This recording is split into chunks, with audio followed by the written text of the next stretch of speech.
My name's Aaron Smith. I'm a researcher at a group called the Pew Internet and American Life Project, and we're a nonprofit survey research firm that studies, okay, I'm just going to come over here, that studies the role of the internet in American society. And so what I'm going to talk about today is a piece of research we did with several leading academics in the field of political science and civic engagement. And what we wanted to look at, obviously people are going online these days in everywhere from Iran to the local level to make their voices heard, to talk about issues that are important to them, and to try to affect change on a political and social level. And what we wanted to look at is we wanted to look at this issue on the national level. So we commissioned a national telephone survey of about 2,200 people. And our primary research question was this. When you look at the history of civic engagement in this country, particular groups are sort of likely to dominate the civic discourse. And in particular, people who are older, people who are well educated, people who have high levels of income, those are the people that tend to take part in civic and political activities to a much greater degree than people who are younger, than people who have lower levels of income and education. And we wanted to understand the extent to which the internet and opportunities for online engagement are opening the civic debate to historically underrepresented groups that have not been represented in as great a quantity as some of these other folks. So to understand why we thought that might be true, or why that might be the case, why would the internet potentially be changing the face of civic engagement, it's worth looking at why people don't take part in political life. And when you look at the research, there's basically three reasons why people do not take part in civic discourse or political life. The first is because they can't. They lack the resources, they lack the time, they lack the money to engage in the political field. The second reason why people might not take part in political life is because they don't want to, and that's a little bit of a glib way of saying that, but what that means is that either they're not sufficiently informed about the issues of the day, or more importantly, they don't think their voice is going to make a difference. Maybe they've tried to speak out on an issue and weren't listened to, but for whatever reason they don't connect what's going on in the political world to what's going on in their daily lives. And the third reason why people don't take part in political life is because nobody asked them. And what that means is that not only are they not connected to the political sphere, the people around them are not connected to the political sphere as well. And so they're not part of the broader social networks or communities through which political requests are mediated. So with that being said as the barriers to political engagement, why might we think that political participation is different in the internet era? And then hopefully people can read this long list of things, but basically what, at least in theory, the internet allows for is it allows for inexpensive organization, an abundance of information, the ability to connect to people and to organizations in a way that isn't bound by specific places or specific times. It facilitates a two-way communication between people and organizations, between people and other people, and really it allows people to organize in a way that's very seamless, that's very efficient, that's very inexpensive around issues that are important to them, whether that issue is healthcare or quilting or my sports team, or in this case, the political issues that are important to me. So to set the table very quickly, I want to look at what people are doing online, and then I'm going to get into who's doing those things online.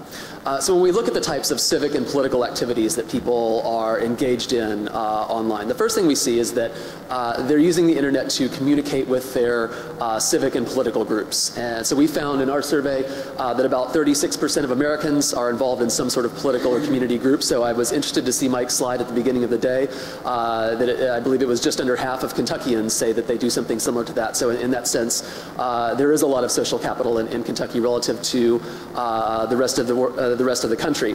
And what we see is that among these people who take part in these groups, well over 90% of those folks are internet users, and we see them using email in particular to communicate with both the organizations themselves as well as the people in those groups.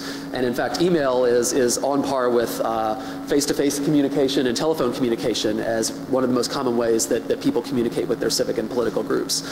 Some other things that they do, they use group websites, they use social networking sites. So we see well over half of people who are involved in these groups using online communications to interact with those organizations. The second thing we see people using the internet for is to engage in what we call civic voice. So using online tools to, for instance, send a letter to the editor or contact a government official. Well over half of the people who engage in those activities do so online.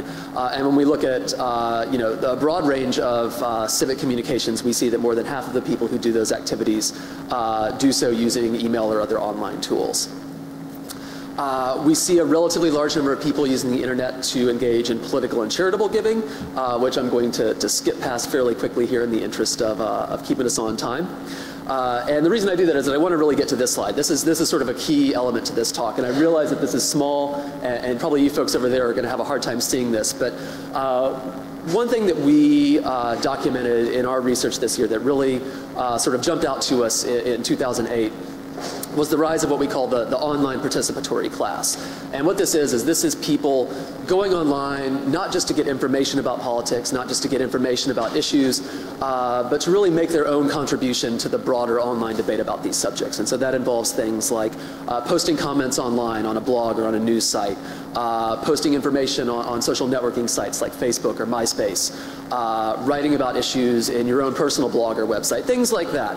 And what we found when we conducted this survey is that 1 in 5 internet users, and that represents about 15% of all the Americans, of all the adults in the country, have gone online to contribute to this broader political online debate in one way or another. So that's in addition to being a really notable just in terms of its size, as we're going to see in a little bit, this group is really unique in terms of what it does and some of the attitudes it has towards the political process. And so we'll be getting into that very shortly here.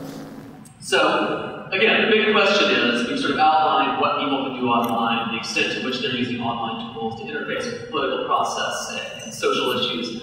But again, the bigger question of our research was, is this really bringing new voices into the debate? Or is it the same people doing these sorts of activities that are doing them in the offline world? In other words, older people, the well-heeled, the well-educated.